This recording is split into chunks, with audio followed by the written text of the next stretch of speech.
Graça e paz, amados, boa noite. Que o Senhor Jesus Cristo abençoe você, sua casa e a sua família. Hoje é nossa segunda-feira e nós estamos aqui para estudar a palavra do Senhor, conversar a respeito de Deus, da sua palavra. Hoje é a parte 15 do nosso estudo de 1 Pedro. Nós, no verso 14, na parte 14, nós falamos, demos uma escapadinha e tentamos entender o que Pedro diz em dois versículos especificamente, lá no verso 19 do 3 e o 6 do 4. Espero que tenha ficado claro na sua vida, espero que o Espírito Santo de Deus tenha mostrado a você. Se não entendeu, que você tenha procurado e lido a respeito, mas que você esteja preparado para dar continuidade ao nosso bate-papo hoje, não é? Hoje nós vamos conversar a respeito do capítulo 4, do 7 ao 19. E aí voltamos às mensagens de Pedro acerca da situação em que o povo de Deus estava vivendo lá. Né? Alguns conselhos de Pedro e Pedro dizendo para os cristãos da época o que viria para eles e tentando preparar o povo acerca do que estava por vir, o que estava por acontecer. E eu espero que você tenha trazido isso para a sua vida, porque provavelmente muito dos conselhos de Pedro, aquela geração, aquele período, aplica muito bem a nós hoje. Por exemplo, quando nós começamos a ler o capítulo 4, do verso 7 para frente, ele vai falando a respeito do sofrimento e de como enfrentar este sofrimento, de como nós podemos enfrentar esse sofrimento, né? E o sofrimento é as hostilidades em que o povo estava da época, os cristãos da época estavam passando veladamente e queriam passar mais abertamente, né, as perseguições que o povo estava sofrendo. E aí Pedro tem uma preocupação que eu acho fantástica e que fica implícito aí nesse bate-papo dele e que a gente precisa ter em mente. Eu acredito muito, amados, que quando a gente pensa em sofrimento cristão, duas coisas acontecem.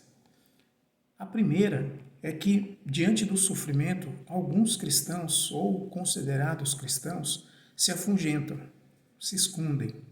Como diria meu amigo, olha a pretensão, Ariano Suassuna, que é um grande escritor, ele diz assim que, em determinado momento, quando ele conta uma das histórias, ele diz assim, aí eu me acovardei. Né? Então, tem muitos os cristãos que, diante da perseguição ou das dificuldades, se acovardam enquanto cristãos, né? E acaba se escondendo e fugindo. Mas o segundo tipo de cristão, para mim, é aquele que Pedro está tentando forjar naquelas pessoas e que está tentando forjar em mim e em você também, que é aquele cristão que vai sair fortalecido das perseguições e das batalhas, né? E das lutas que a vida vai apresentando. E para isso ele nos dá e nos mostra quem é o modelo para que eu siga. E apresenta Jesus Cristo como sendo o modelo de encorajamento do cristão. E fala, olha, se Jesus Cristo passou por tudo isso, e ele morreu na cruz, ele sofreu, ele foi insultado, ele foi injuriado, né? Ele pagou pelo pecado alheio, para você ter uma ideia, né? E aí Pedro vem dizendo para nós assim como Cristo resistiu, e aí ele faz até referência a Noé também, quando ele diz que naquele período da construção da arca lá, imagina o sofrimento de Noé, ele está dizendo para nós, assim como Pedro, assim como Noé, nós somos e nós temos algo muito mais especial preparado para nós. E ele começa isso no capítulo 1 dizendo a respeito do sou forasteiro, e é por isso que eu sempre me refiro a esse texto aí. Né? Ou seja, nós somos forasteiros e nós somos participantes, ou estamos estando aqui nesse mundo aqui, mas nós não somos daqui. E aí ele começa o capítulo 7 lembrando nós exatamente disso, que o nosso fim deve ser o nosso maior fator motivador, ou seja, para algumas pessoas o fim parece ser algo tenebroso, temeroso, terrível, para mim, enquanto cristão, ele é um fator motivador. Por quê? Porque se eu estou de passagem por aqui, e se eu sou cristão, e se a minha vida está, se eu estou sendo co-participante desse sofrimento de Cristo, Se as pessoas têm me caluniado, têm me difamado, eu tenho sofrido isso na carne, significa que eu estou aí no caminho certo.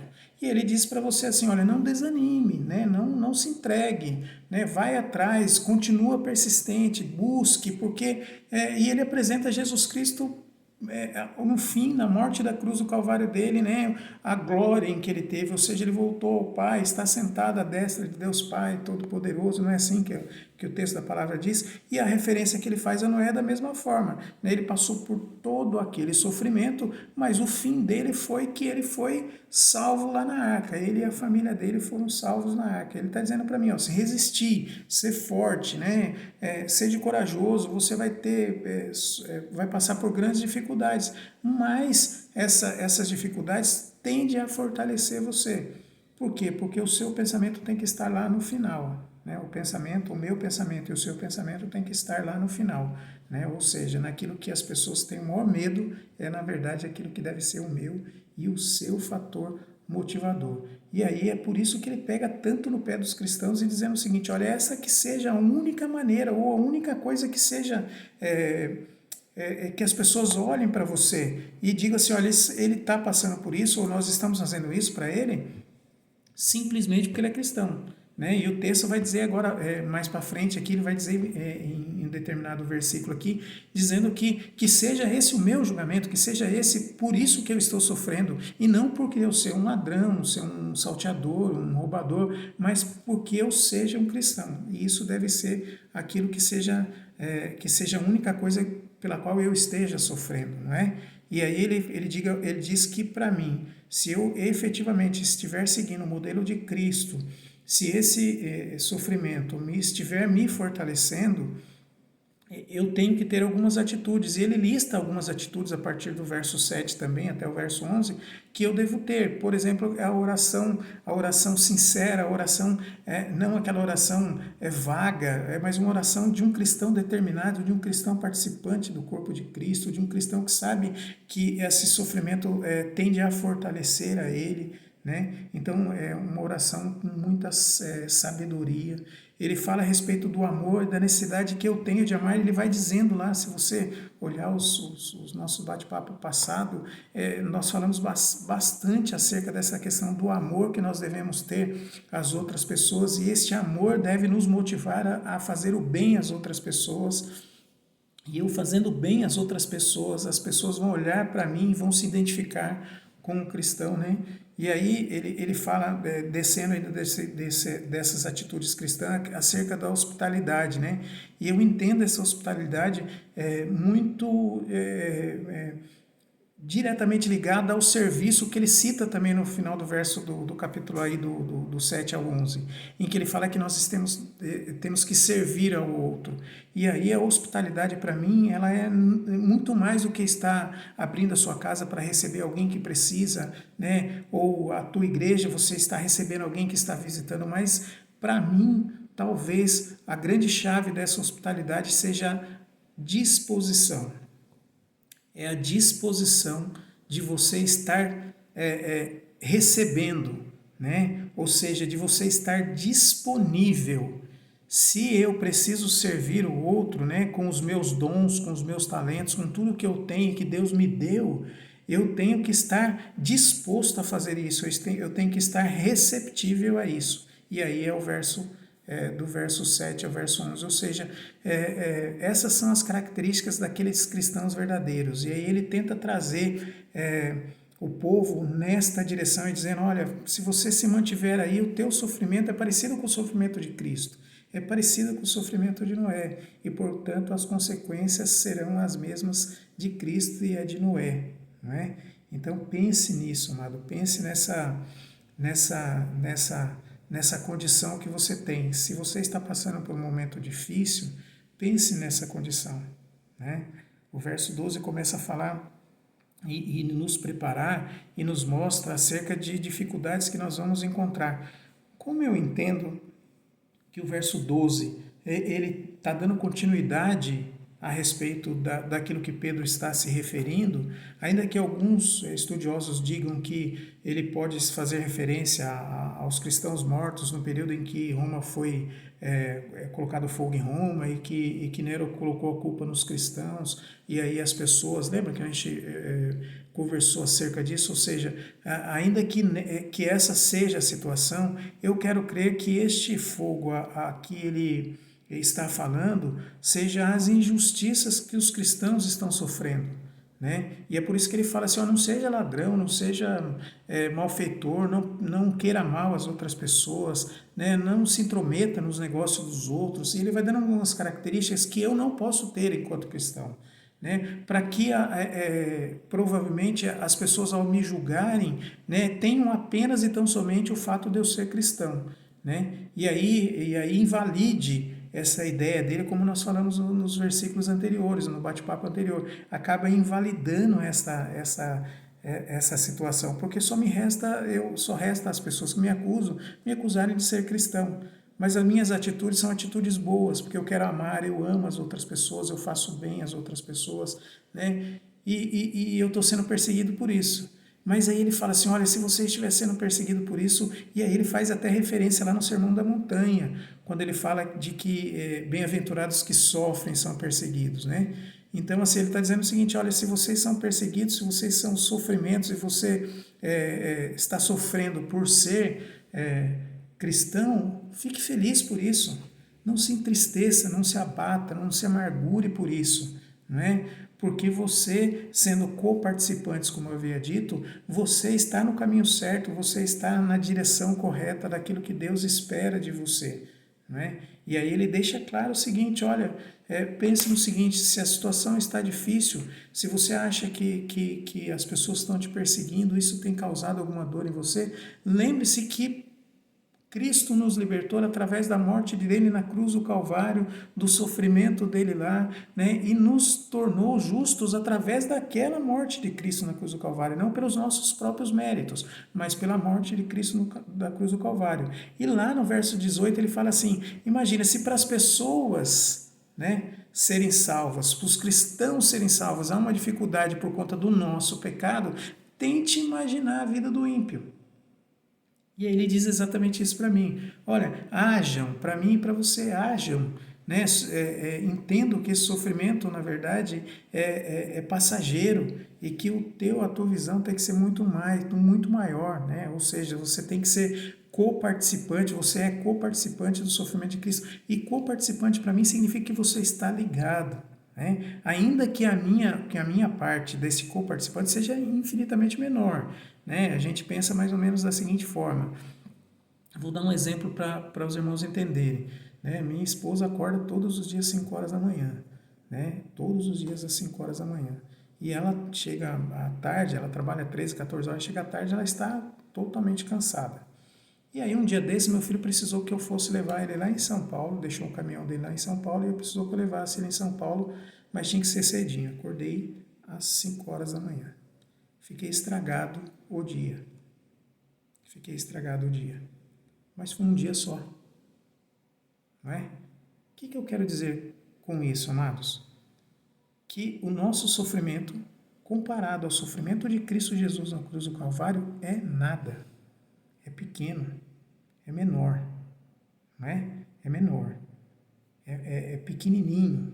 Porque o sofrimento dele levou ele até a cruz, a ser morto. O nosso sofrimento pode até nos levar à morte em alguns países aí em que as pessoas são mortas por Cristo. Mas aqui no nosso país nós temos liberdade de expressão, nós podemos falar da nossa fé, nós podemos professar a nossa fé. Não é? Ainda que as pessoas nos persigam, falam mal, falem, não é? Mas pense na dimensão. Ou seja, amados, nós precisamos entender e precisamos saber que a minha vida de cristão não vai ser uma vida fácil. E aí Pedro está dizendo o seguinte, olha, no verso 14, o nosso sofrimento nos aproxima de Cristo Jesus, nos deixa muito próximo de Cristo Jesus. Não é? Esse bem-aventurado do verso 14, eu quero ler aos irmãos, ele diz assim, se pelo nome de Cristo sois injuriados, bem-aventurados sois, porque sobre vós repousa o Espírito da glória de Deus. Para entendermos esse repousa, o Espírito, para dimensionarmos o tamanho desse versículo, nós temos que nos lembrar do que significa repousar o Espírito de Cristo, de Deus. É mais ou menos o que acontecia no Velho Testamento. Né? Sabe quando as pessoas falam a respeito do Shekinah, né? Ou seja, do Velho Testamento é a habitação de Deus, é onde o Espírito de Deus pousava. O Gênesis fala bastante disso, né? Que o Espírito de Deus preenchia o lugar, né? O Espírito de Deus preenche aquele lugar, não é? Então o verso 14 ele fala exatamente disso, ou seja, se você está sendo injuriado, né? Bem-aventurados sois, porque sobre vós repousa o Espírito de Deus, ou seja, o Espírito Santo de Deus habita dentro de você, né? E ele te fortalece para esses momentos. Então, que o Senhor Jesus possa encher o teu corpo, o teu coração da presença dele e que você possa se sentir fortalecidos e que você saiba que esse sofrimento que nós estamos passando é um sofrimento temporário, é um sofrimento que nos vai aproximar daquilo que de fato é importante para nós, que é a nossa casa celestial, é para onde a gente está indo. Ou seja, se você estiver um sentimento doído acerca do ser cristão, lembre-se do que Cristo passou, lembre-se do sofrimento de Cristo Jesus e lembre-se que nós somos forasteiros, que nós estamos de passagem e lembre-se mais ainda, o nosso fim para algumas pessoas pode parecer temeroso, para nós, como é glorioso saber que o fim para aqueles que têm muito medo, para nós, ele é o começo de uma vida eterna. Olha que delícia, que você saiba disso, o teu sofrimento, tal qual Jesus Cristo e tal qual Noé, tem um sentido, né? Tem um final. Qual é o teu final? Será que não vale a pena? Vale muito a pena. A minha oração é que você, como no verso 19, entregue a tua alma de coração, em oração e de coração ao nosso Deus. Eu vou ler o verso 19 para nós acabarmos. Por isso também os que sofrem segundo a vontade de Deus, encomendem sua alma ao fiel Criador na prática do bem. Amado Mestre, que o Senhor nos conforte o coração, que o Teu Santo Espírito, ó Pai, que habita em nós e preenche todos os espaços da nossa vida, nos mostre, ó Pai, o porquê que nós estamos passando por isso aqui. Nos dê sentido a esta caminhada, Senhor. Que o Senhor esteja fortalecendo os corações das pessoas que estão, ó Pai, em grande batalha. Que o Senhor possa estar fortalecendo a vida dessas pessoas e que o sentimento delas, ó Pai, possa ser o sentimento de que nós estamos de passagem e que o Senhor nos aguarda na Nova Jerusalém. É a oração que eu faço no nome santo de Jesus Cristo. Amém.